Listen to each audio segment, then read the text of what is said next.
புதுச்சேரி அரசு சுகாதாரம் மற்றும் குடும்ப நலத்துறை சார்பில் டெங்கு மற்றும் சிக்கன்குனியா விழிப்புணர்வு செய்திகளை காண்பிக்கும் லைட்டிங் பேனர் பொருத்தப்பட்ட வாகனம் மூலம் மைக் பிரச்சாரம் செய்ய ஏற்பாடு செய்யப்பட்டுள்ளது.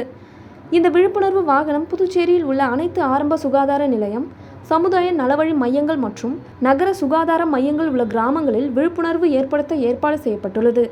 மேலும் விழிப்புணர்வு பட்டிமன்றம், வீதி நாடகங்கள், FM ரேடியோக்கள், திரையரங்குகள் மற்றும் உள்ளூர் தொலைக்காட்சி, கேபிள் டிவிக்கள் மூலம் மக்கள் மத்தியில் விழிப்புணர்வு விளம்பரம் செய்யவும் ஏற்பாடு செய்யப்பட்டுள்ளது.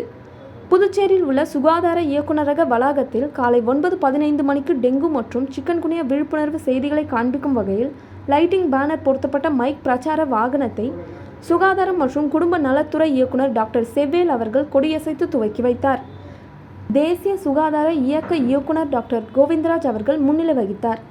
செய்தி, கல்வி மற்றும் தொடர்பு பிரிவு துணை இயக்குனர் டாக்டர் ரகுநாதன் நிகழ்ச்சிக்கான ஏற்பாடுகளை செய்தார்.